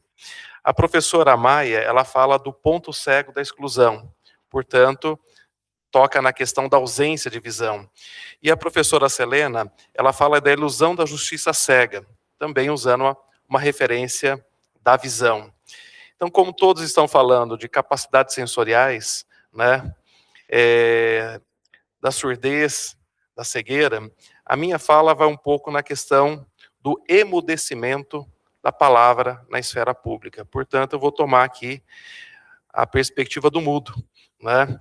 E acho que é um pouco isso que o evento levanta, as nossas deficiências com metáforas sensoriais, mas que reflete também no campo da sociedade, em todos os quesitos que foram aqui abordados. O Habermas, ele traz para nós, e aqui eu falo do lado de uma pessoa que entende bastante, ele provavelmente vai me corrigir depois, mas o Habermas entende a constituição da modernidade e também do próprio capitalismo, e a professora Selena toca já na perspectiva do neoliberalismo. Ele entende a modernidade, o capitalismo, dentro daquilo que ele chama de uma ambiguidade constitutiva. Talvez aqui, e eu me convenço cada dia mais, que a gente tem que começar a ler as coisas sempre na perspectiva dialética, que foi dito pelo Éder ontem, né? Que a história é um movimento de vai e vem, é uma reconfiguração. Quando você pensa que superou algo, isso volta e você tem uma geração que tem que lutar contra isso novamente. Então, Habermas, um autor que nos deixou recentemente, ele estava entre o otimismo marxista, né, que tinha a ideia de um progresso técnico triunfante, né, passaremos pelo capitalismo e alcançaremos algo melhor, e o pessimismo weberiano e também dos frankfurtianos, que colocavam, né, a ideia de que a razão instrumental havia dominado todas as esferas da vida. O Habermas, então, ficará contra o Marx ao dizer que as conquistas burguesas não são todas elas ideológicas. Por quê? Porque desse capitalismo moderno nasceu também a esfera pública. E ele vai se colocar contra o Max Weber ao dizer que existe outra esfera de racionalidade não dominada pela instrumentalidade, e que é a razão comunicativa. E essa razão vai deslocar o locus da razão para a esfera intersubjetiva da linguagem. Então, o Habermas aposta numa ambiguidade constitutiva. Ou seja, de um lado nós temos a lógica instrumental, que é próprio da acumulação capitalista, e de outro, a lógica da argumentação e do debate racional, naquilo que nós entendemos, compreendemos como esfera pública. Ou seja, a dominação exigirá uma discursividade do poder. A argumentação que permeia o debate público racional, explicando-se, justificando-se e confirmando-se perante o interesse comum e o interesse público. É aquilo que o Habermas, do meu ponto de vista, chama da coercibilidade da força do melhor argumento, que no fundo, indica para nós a existência de uma teoria da aprendizagem. Como nós estamos aqui, e talvez sejamos os últimos da nossa geração com capacidade cognitiva, sensorial, de ficar sentado 2 horas ouvindo e aprendendo com as pessoas. Eu não sei, as próximas gerações, se vão suportar esse modelo de evento que nós ainda fazemos, né? O que nós estamos... Habermas, na verdade, está nos mostrando que a ambiguidade constitutiva da modernidade havia nos dado um substrato sólido que pudesse mostrar que a sociedade havia construído uma espécie de antídoto contra a mentira, contra o engano, contra a injustiça, que, na verdade, constituiu a base da sua crítica da teoria social moderna. O que nós estamos vivendo atualmente é algo diferente.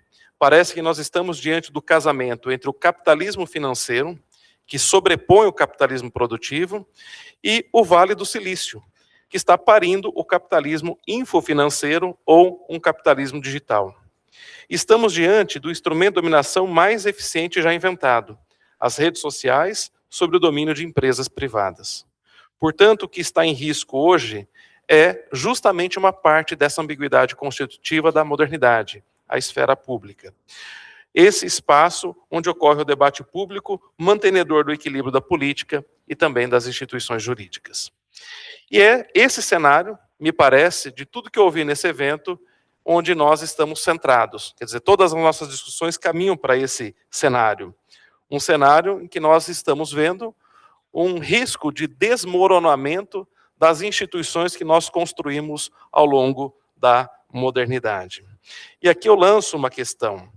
E no Brasil?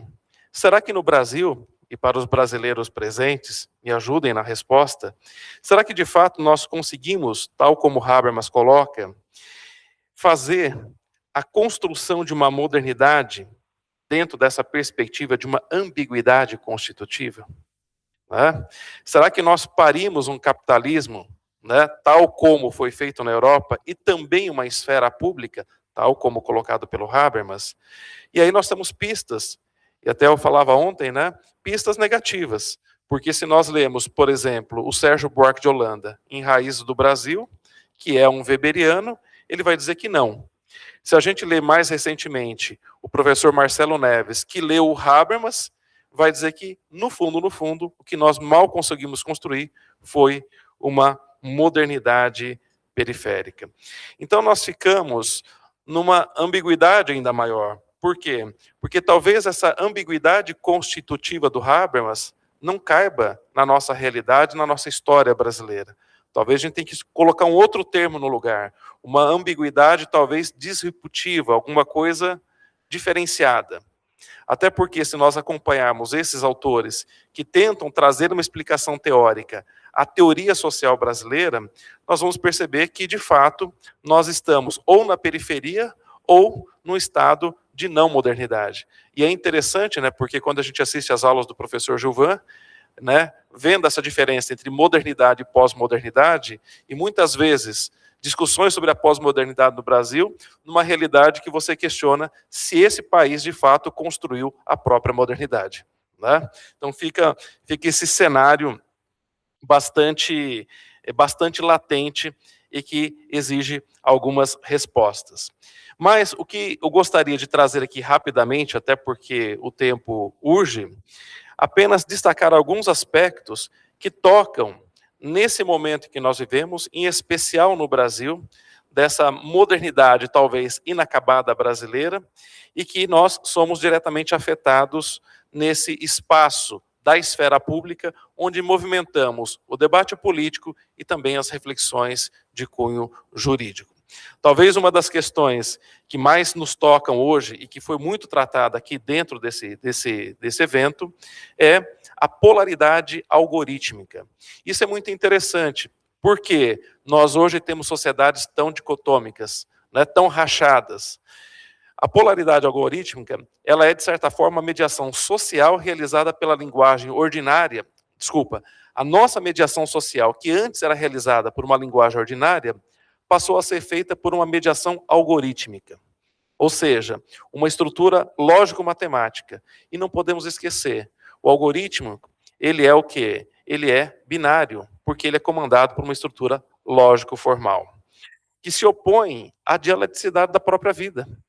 Então você cria com isso as infobolhas que aniquilam o debate, o contraditório respeitoso, deixando o sujeito refém de uma visão autista. Né? Talvez aqui entra o aspecto que eu destaco da minha fala. Quer dizer, nós vamos nos emudecendo, nós vamos nos tornando prisioneiros das nossas infobolhas, sem a possibilidade de contraditar aquilo que nós vemos e enxergamos como visão de mundo. E isso vai o quê? Vai nos afastando cada vez mais do contraditório, vai nos afastando cada vez mais de um diálogo respeitoso, criando essa espécie de barbárie digital que nós verificamos nas redes sociais. No Brasil, em específico, um outro ponto que me chama a atenção é a chamada teologia do domínio, que é um fenômeno que o Habermas já havia identificado nos seus textos no início dos anos 2000, que é a volta, o retorno do discurso religioso à esfera pública. A entrada da religião no espaço público, né, naquilo que ele chama de pós-secularização. E esse debate, ele é muito bem-vindo, porque a religião tem um conhecimento acumulado milenarmente. E esse conhecimento, ele pode sim ofertar uma contribuição dentro de um debate social plural. Porém, quando você vê esse discurso que penetra as redes sociais e requer um domínio de todas as esferas da sociedade por uma única forma de visão de mundo totalitária, isso acaba trazendo prejuízo à própria democracia. Né? E aqui nós temos dados bastante significativos, do meu ponto de vista, que é possível de ser analisado com um pouco mais de cuidado. Por exemplo, nós temos hoje no Brasil 82% das instituições religiosas responsáveis por políticas públicas de recolocar as pessoas que usam drogas, né? Reabilitação dessas pessoas que fazem uso de drogas. Então, você tem praticamente 82% das políticas públicas do governo federal nas mãos das igrejas. Ou seja, isso constitucionalmente assegurado, porque é uma parceria numa espécie de contribuição que essas instituições podem ofertar para o campo social, porém tem um detalhe. O detalhe é que o Estado coloca dinheiro e a pessoa sai de lá curada em nome de Jesus. Ou seja, até que ponto nós não estamos irrigando as instituições religiosas com dinheiro público por uma espécie disfarçada de proselitismo religioso, né? Uma vez que o Estado ele tem o quê? Uma base secular. Um outro aspecto que toca bastante é o abuso da confiança, né? Você tem uma relação, do ponto de vista da fé, que é uma relação fragilizada.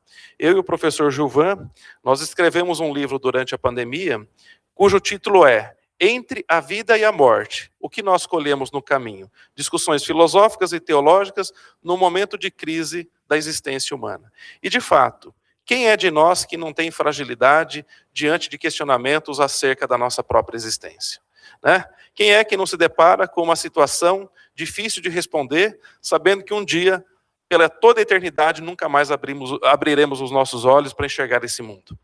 Então, diante dessa realidade e diante da fragilidade, muitas vezes, que as pessoas chegam às igrejas, será que elas não estão sendo, né, abusadas na confiança que elas depositam em líderes religiosos, não só na apropriação de bens, na apropriação de ofertas, no enriquecimento de lideranças religiosas, né, mas nessa vulnerabilidade que nós já temos pela nossa condição existencial, né?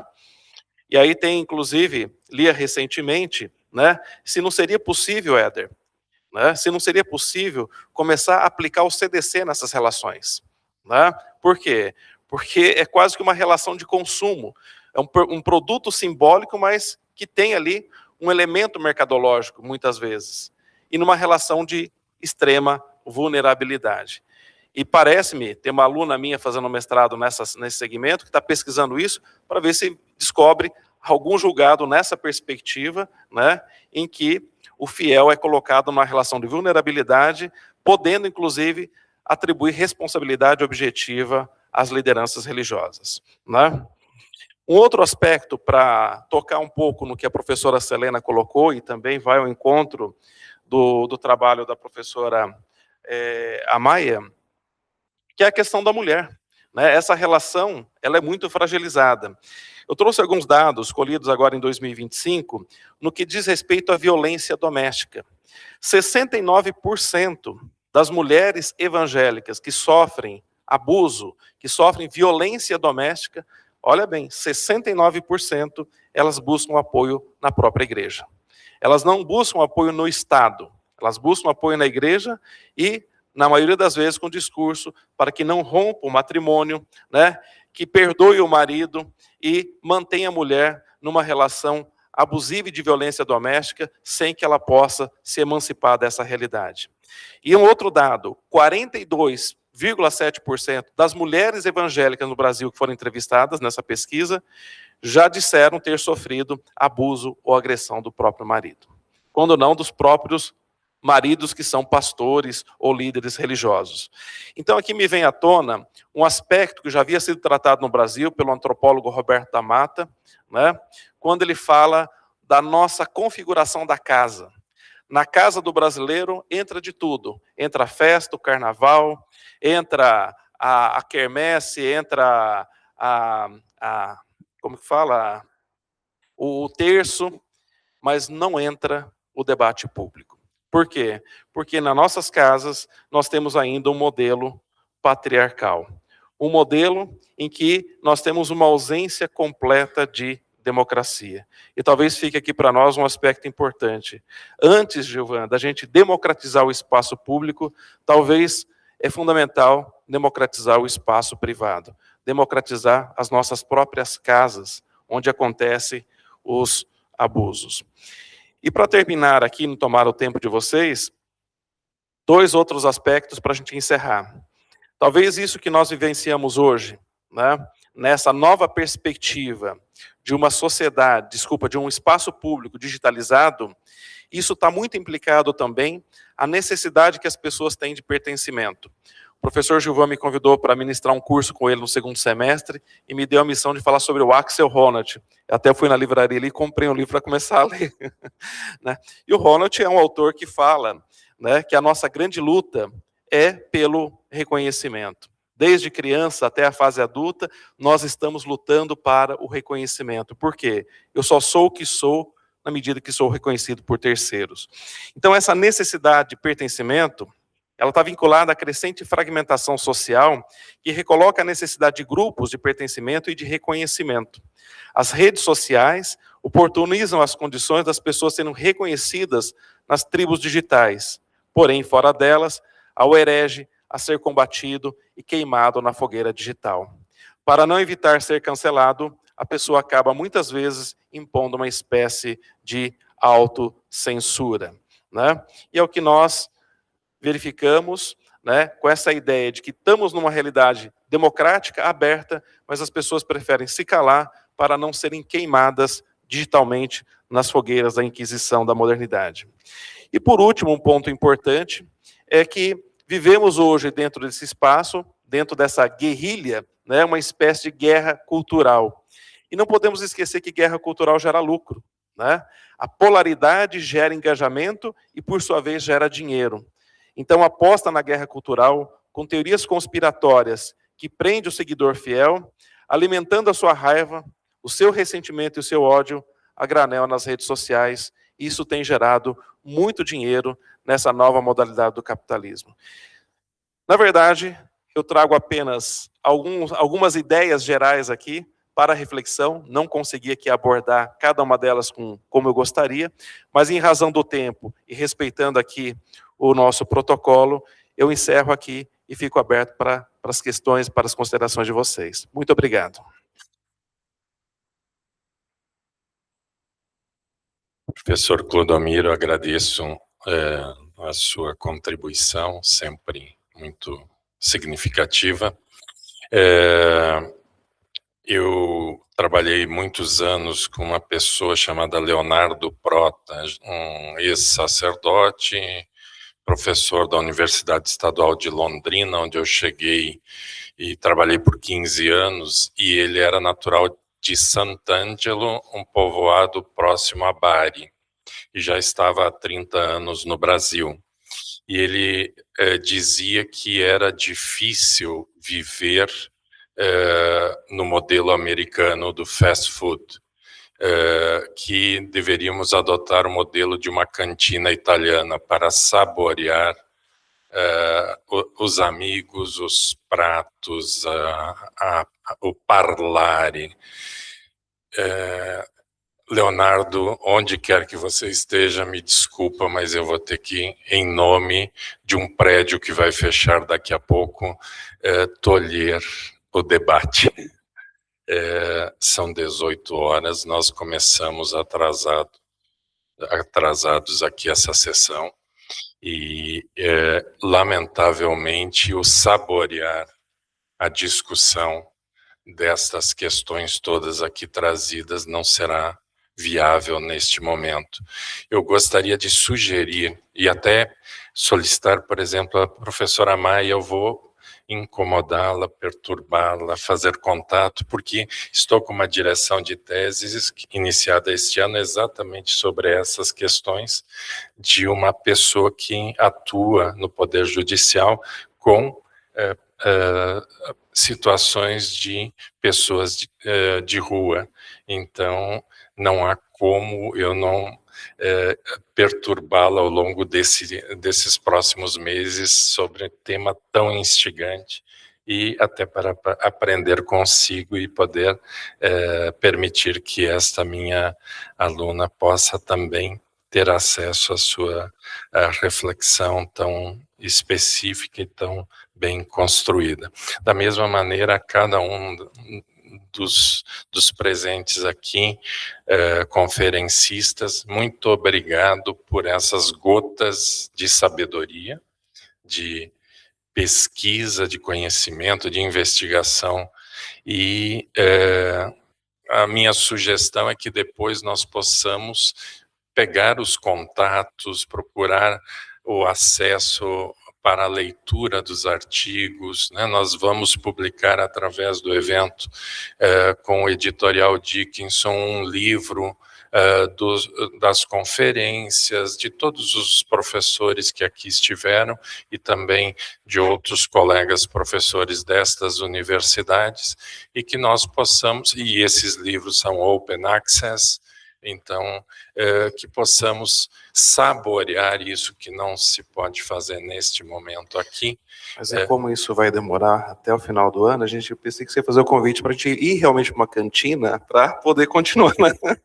Isso é a parte posterior. Agora nós vamos saborear algo igualmente sofisticado que nos vai ser proporcionado na conferência de clausura pelo querido e grande amigo José Dias Lafuente, professor da Universidade Complutense de Madrid, e que Éder, enfim, vai dar sequência coordenando essa sessão. Então, declaramos nesse instante encerrada esta mesa 3 sobre desigualdades, globalização e democracia e suas relações com a Agenda 2030, agradecendo profundamente ao contributo da professora Maia, do professor Cássius, do professor Clodomiro e da professora Selena, e pedindo desculpas por essa circunstância de não podermos ficar numa cantina italiana discutindo durante horas, com bom vinho, essas questões. Obrigado.